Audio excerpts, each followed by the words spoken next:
नमस्ते दोस्तों, स्वागत है आपका हमारे चैनल पर। आज हम बात करने वाले हैं एक ऐसी यात्रा की जो न सिर्फ शरीर को थकाती है बल्कि आत्मा को सुकून देती है। केदारनाथ की यात्रा। आखिर क्यों लाखों लोग हर साल हिमालय की गोद में बसे इस पवित्र धाम के दर्शन के लिए आते हैं? क्या है इस यात्रा का महत्व? क्या है इसके पीछे की कहानी? और क्यों यह यात्रा हर हिंदू के दिल में एक खास जगह रखती है? इस छोटी सी वीडियो में हम केदारनाथ यात्रा के हर पहलू को जानेंगे, आध्यात्मिक, ऐतिहासिक और व्यावहारिक। तो तैयार हो जाइए इस पवित्र यात्रा के लिए। और हाँ, वीडियो पसंद आए तो लाइक, शेयर। दोस्तों, केदारनाथ सिर्फ एक मंदिर या पर्यटन स्थल नहीं है, यह एक आस्था का केंद्र है, भगवान शिव की शक्ति का प्रतीक है। केदारनाथ 4 धाम और 5 केदार में से एक है और यह 12 ज्योतिर्लिंगों में भी शामिल है। यहाँ आने वाले भक्त अपनी मनोकामनाएं, शांति और मोक्ष की खोज में आते हैं। लेकिन सवाल यह है, क्यों लोग इतनी कठिन यात्रा करते हैं? बर्फ से ढके पहाड़ों में ऑक्सीजन की कमी और ठंड के बावजूद लोग अपनी जिंदगी का एक हिस्सा इस यात्रा में क्यों लगाते हैं? इसका जवाब जानने के लिए हमें केदारनाथ के आध्यात्मिक और धार्मिक महत्व को समझना होगा। चलिए इसकी कहानी शुरू से सुनते हैं। केदारनाथ का महत्व समझने के लिए हमें जाना होगा महाभारत काल में। कथा के अनुसार जब पांडवों ने कुरुक्षेत्र युद्ध में अपने ही भाइयों और रिश्तेदारों का वध किया तो उन्हें अपने पापों का भारी बोझ महसूस हुआ। इस पाप से मुक्ति पाने के लिए उन्होंने भगवान शिव से क्षमा मांगने का निर्णय लिया। लेकिन भगवान शिव, जो उस समय मनुष्य रूप में नहीं मिलना चाहते थे, उन्होंने एक बैल का रूप धारण किया और हिमालय की ओर चले गए। पांडवों ने शिव जी को खोज निकाला, लेकिन शिव जी बैल के रूप में जमीन में समाने लगे। कहते हैं कि बैल का सिर नेपाल के पशुपतिनाथ में प्रकट हुआ, जबकि शरीर का बाकी हिस्सा केदारनाथ और 5 केदार के अन्य स्थानों पर मिला। केदारनाथ में जो शिवलिंग है वह उसी बैल के पिछले हिस्से का प्रतीक है जिसे पांडवों ने स्थापित किया था। इसलिए दोस्तों, केदारनाथ यात्रा एक प्रायश्चित यात्रा मानी जाती है। लोग यहाँ अपने पापों से मुक्ति, मन की शांति और मोक्ष की कामना लेकर आते हैं। यह स्थान भगवान शिव के सबसे करीब होने का एहसास कराता है। हर साल लाखों श्रद्धालु यहाँ इसलिए आते हैं क्योंकि उन्हें विश्वास है कि केदारनाथ के दर्शन से उनका जीवन पवित्र हो जाता है। अब बात करते हैं केदारनाथ के इतिहास और संस्कृति की। केदारनाथ मंदिर, जैसा हम आज देखते हैं, कहा जाता है कि इसकी स्थापना पांडवों ने की थी, लेकिन इसका पुनर्निर्माण 8वीं शताब्दी में आदि शंकराचार्य जी ने करवाया था। यह मंदिर हिमालय के सबसे प्राचीन और महत्वपूर्ण मंदिरों में से एक है। इसके पत्थरों की नक्काशी और बर्फ के बीच भी इसकी मजबूती आज भी यह विश्वास दिलाती है कि यह कोई दैवीय शक्ति का स्थान है। केदारनाथ न सिर्फ हिंदू धर्म के लिए महत्वपूर्ण है, बल्कि यह गढ़वाल की संस्कृति का भी अभिन्न हिस्सा है।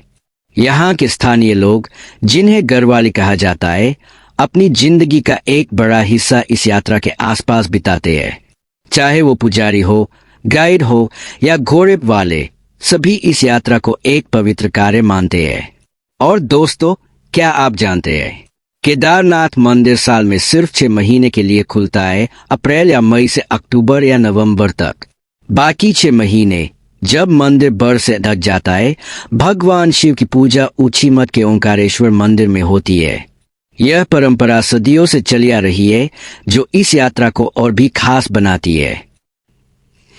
चलिए अब बात करते हैं इस यात्रा के सफर की। केदारनाथ की यात्रा शुरू होती है गौरीकुंड से, जो मंदिर से लगभग 16 से 18 किलोमीटर दूर है। यह ट्रैक आसान नहीं है दोस्तों। घुमावदार पहाड़ी रास्ते, ऑक्सीजन की कमी, ठंडी हवाएं और कभी कभी बारिश या बर्फ, यह सब इस यात्रा को चुनौतीपूर्ण बनाते हैं। लेकिन जब आप केदारनाथ मंदिर के सामने खड़े होते हैं तो सारी थकान और मुश्किलें पल भर में गायब हो जाती है। इस यात्रा में हर कदम एक तपस्या की तरह है। लोग कहते हैं कि यह सफर सिर्फ शारीरिक नहीं बल्कि आत्मिक भी है। हर मोड़ पर आप अपने आप को और भगवान को और करीब महसूस करते हैं। कुछ लोग पैदल चलते हैं तो कुछ घोड़े या हेलीकॉप्टर का इस्तेमाल करते हैं। लेकिन चाहे आप किसी भी तरह से जाए, यह यात्रा आपके दिल में एक अलग जगह बना लेती है। इस सफर में आपको मिलेंगे स्थानीय लोग, छोटे छोटे ढाबे और वो पवित्र मंदाकिनी नदी जो आपके साथ साथ बहती है। ये सब इस यात्रा को एक यादगार अनुभव बनाते हैं। दोस्तों, केदारनाथ की यात्रा के साथ एक दुखद घटना भी जुड़ी है। 2013 की केदारनाथ पार। जून 2013 में भारी बारिश और बादल फटने की वजह से मंदाकिनी नदी में भयंकर बाढ़ आ गई। हजारों लोग इस त्रासदी में अपनी जान गंवा बैठे और केदारनाथ का पूरा इलाका तबाह हो गया। यह एक ऐसा समय था जब लोगों का विश्वास और साहस भी सामने आया, जब भारतीय सेना, वायुसेना और स्थानीय लोगों ने मिलकर हजारों लोगों की जान बचाई। लेकिन क्या आप जानते हैं, इस भयंकर तबाही के बावजूद केदारनाथ का मंदिर अपनी जगह पर अडिग रहा।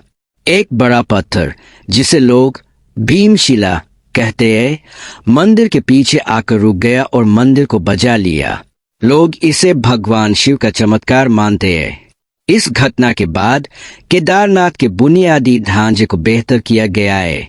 आज के समय में सरकार और स्थानीय प्रशासन यात्रा को सुरक्षित बनाने के लिए काम कर रहे हैं।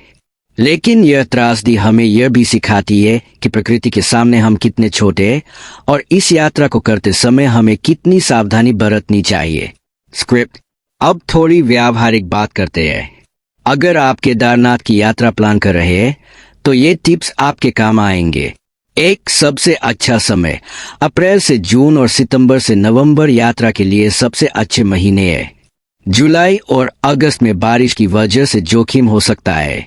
2, शारीरिक तैयारी। यह ट्रैक थोड़ा मुश्किल है, इसलिए पहले से थोड़ा व्यायाम कर ले।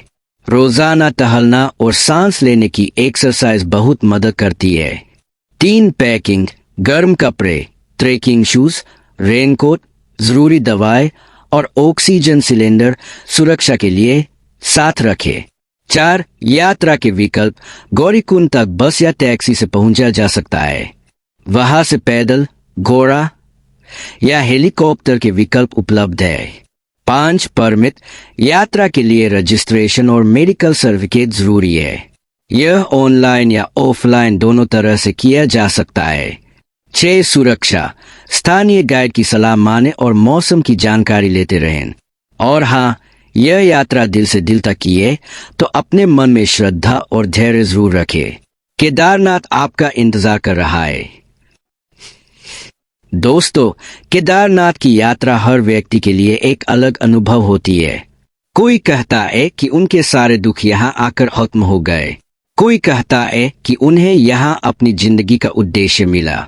एक यात्री ने हमें बताया, जब मैंने मंदिर के दरवाजे पर पहला कदम रखा, मुझे लगा जैसे शिव जी खुद मुझसे मिलने आए हैं। आप में से अगर किसी ने केदारनाथ की यात्रा की है तो कमेंट बॉक्स में अपनी कहानी जरूर शेयर करें। आपके अनुभव दूसरों को प्रेरित कर सकते हैं। तो दोस्तों, यह थी केदारनाथ की यात्रा की कहानी। एक ऐसी यात्रा जो सिर्फ शारीरिक नहीं बल्कि आत्मिक भी है। यह एक मौका है अपने आप को खोजने का, अपने पापों से मुक्ति पाने का और भगवान शिव के चरणों में शांति पाने का। अगर आपके दिल में भी केदारनाथ जाने की इच्छा है तो अभी से प्लानिंग शुरू कर दीजिए। और हाँ, इस वीडियो को अपने दोस्तों और परिवार के साथ शेयर करना न भूलें। हमें कमेंट में बताएं कि आपको यह वीडियो कैसा लगा और क्या आपने कभी केदारनाथ की यात्रा की है। सब्सक्राइब करें, बेल आइकन दबाएं और मिलते हैं अगले वीडियो में। हर हर महादेव।